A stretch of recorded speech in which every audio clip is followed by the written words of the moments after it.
We welcome Diana Vedova of Artsper, a leading online marketplace for contemporary artworks in the art space between the gallery and the digital market. I would like to propose you two, actually multiple questions, and open a dialogue with you around those topics. Of course. Thank you for having me. Thank you. So, Diana, let me start with that. Working in the digital art market with Artsphere, how do you perceive the evolving relationship between online art platforms and traditional galleries in shaping cultural identities? Yes, so at Artsper, and I'm sure many other digital platforms, we've seen quite an evolution in terms of the comfort level of galleries when it comes to joining the digital space. Historically and traditionally, galleries have been a bit hesitant to join a digital space. They kind of prioritize the physical experience. They're a bit, they have their doubts about joining a digital space, but now it has become clearer and clearer that it's not optional, but quite mandatory to have a digital presence in the art world. So there will always be a balance between the physical and the digital, but galleries have now become more aware of the importance of being online. So when it comes to shaping digital cultural identities through digital, it happens in a very interesting way. Galleries in their catalog, in their exhibitions, in their repertoire of artists are quite connected and in a profound way to their cultural and local expressions, narratives, stories. We also work with independent artists at Artsper, so artists that are not yet represented by any galleries, which also allows us to bring forward their expressions and their works. So by proposing these narratives to a global audience, which is what we intend to do at Artsper, galleries and artists are able to provide these cultural histories and expressions to an international public, which in turn allows the public to interact and engage with new voices that they may have never heard of before if it wasn't for the digital. I think that's the beauty of this balance between digital and virtual and physical, in which collectors get rid of any barriers, geographical, psychological, physical, that may exist to get them to discover new artists and new voices. So it's kind of a symbiotic relationship in which the collector and the gallery and artists interact in shaping each other's narratives and expressions because they question each other. They see how each other reacts to their proposals. And in turn, this influences the cultural identity of both. So I think it's very interesting to provide this global exposure to works of art that may have never been seen by millions of people before. So now they can. So I think that's very impactful in terms of shaping cultural identities, just as any other technological advancement. This global viewpoint is Absolutely very crucial and shaping our culture. Thank you so much for that reply. Super deep. Thank you. Let's go with the second one. Yes. I would like to know in what ways do digital platforms like yours influence the way artists express their connection to local traditions, especially in a world where the boundaries between the global and the local are increasingly blurred? Yes. So one of our missions at Artsper is to encourage and foster the unique voices of each of our artists, as well as the artists represented by the galleries that we collaborate with. So we think that in a world where perhaps the art market may be sometimes saturated or a lot of the same things are being expressed sometimes, we feel that being unique and showcasing your own local and personal perspective is more important now than ever. I think the art market really rewards artists who have unique voices. And this is evidenced in sales, but also in cultural impact. And that's what we want to do at Artsper. We want artists to not hold back in terms of expressing their vision. And yes, now with Artsper and with digital platforms, they are in the global sphere. They are presenting to a global public. But this shouldn't dissuade them from staying true to who they are and from showcasing their vision.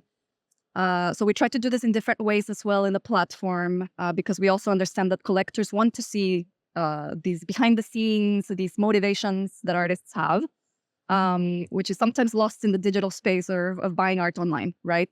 So we try to maintain that really personal view. For example, we just introduced the single artist studio feature on our website, which allows for each of our artist pages to have a few new features that allow for this more in-depth vision. So for example, a quote. So they have their biography as well as a quote that really encapsulates their work and it stands out from the rest. And we also added studio photos. So now our artists and the galleries can post these photos of the artists they represent in their studio, in their artist studio. So it's a really nice addition to kind of get to know where the artist works, their environment, how they are influenced by this physical environment, which collectors are really starting to like. And we also have an Artsper magazine, so a blog in which we have Meet the Artist articles. So we go to their studios, we interview them. We really try to bring forward this vision for our collectors so that they can really get to know the artists in a more personal level. So I think Artsper and many other platforms try to bridge this gap between collectors and artists. Exactly, to make them more interconnected and make collectors even more confident when it comes to purchasing because they feel like they know the artists. Not only with the galleries, but also the space, but also with artists in them. Exactly. Exactly the same. I got another question for you. We're talking about a post-pandemic era. Mm-hmm. During this period, actually, we've witnessed a resurgence of interest in physical art experiences alongside the growth of digital platforms.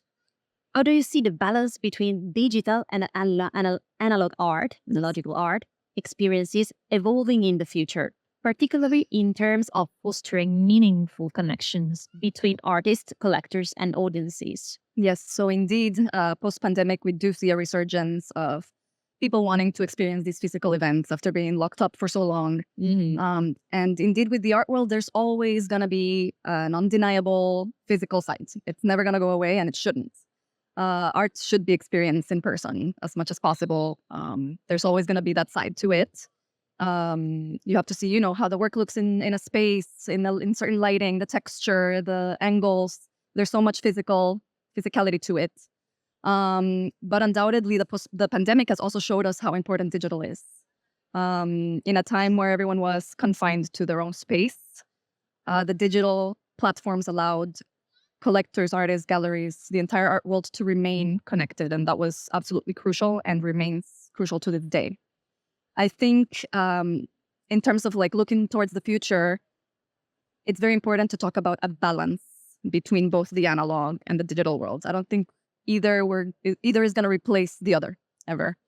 But I think it can be a beautiful opportunity to get them to coexist and to be bridges between each other. So take the best from exactly best of both worlds. Mm-hmm. So I think Artsper does this in a great way when it comes to collaborating with fairs like we are right now with Swab, or how we've done in the past with Art Paris, Urban Art Fair, Menart, and how we wish to continue doing. Because, for example, collectors that can't attend this fair can still see the virtual collection on Artsper and get to know the artists, get to know the galleries, get to know the program.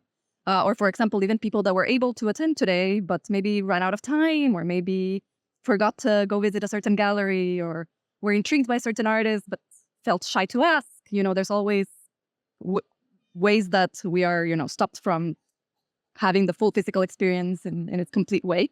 So that's why Artsper comes in and has, the collection online so that anyone can come visit the space digitally from the comfort of their home.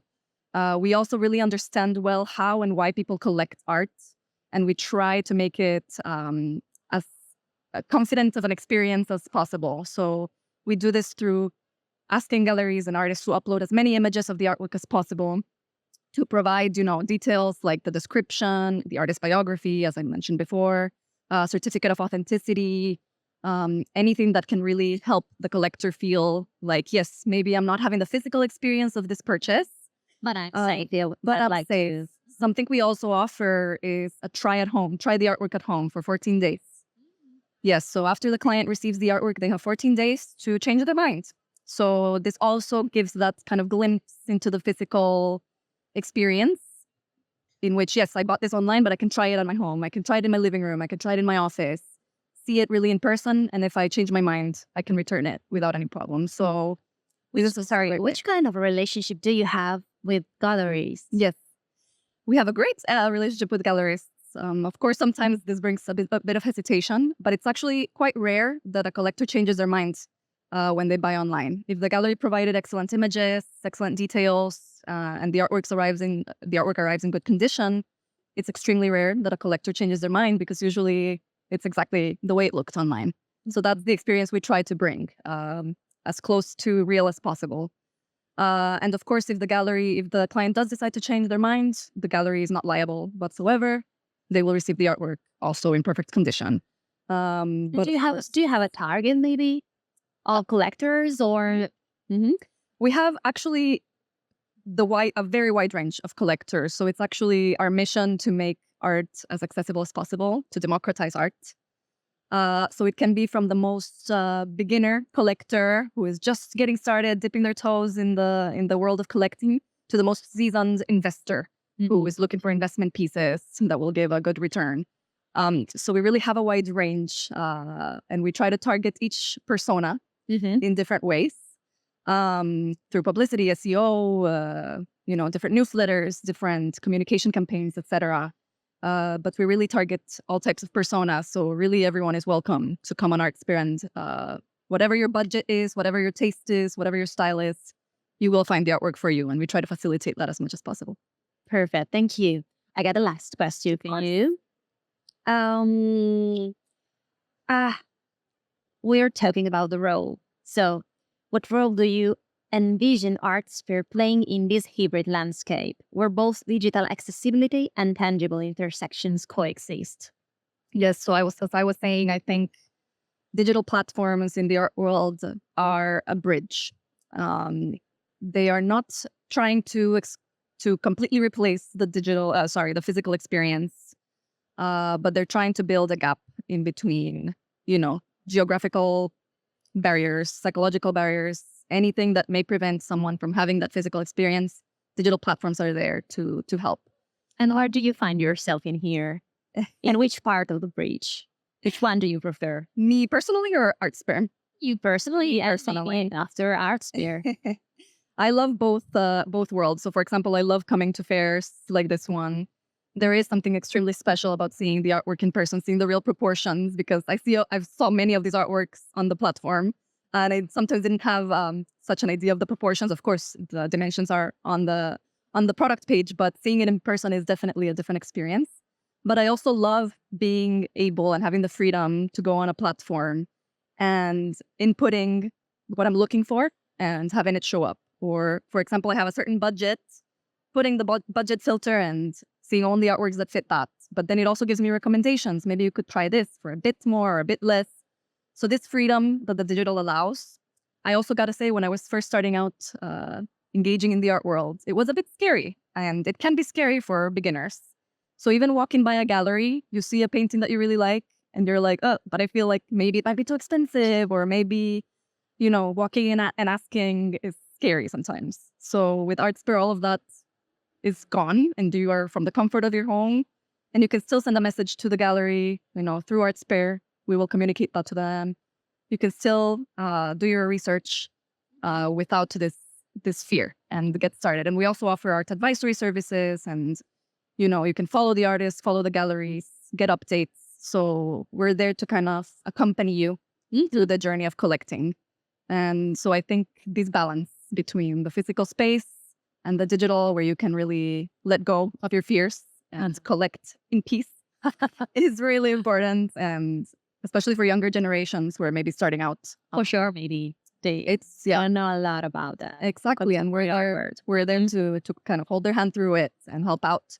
As well as many, seasoned investors. Sometimes we have people who are looking for, pricier artworks and established artists, and we offer that as well and accompany them through that as well. So, and companies too. So, of course, yeah, exactly. Professionals who want to decorate their office, their company. So, yes, and it's also interesting with older generations to see how they interact with the digital, both on the gallery side and on the collector side.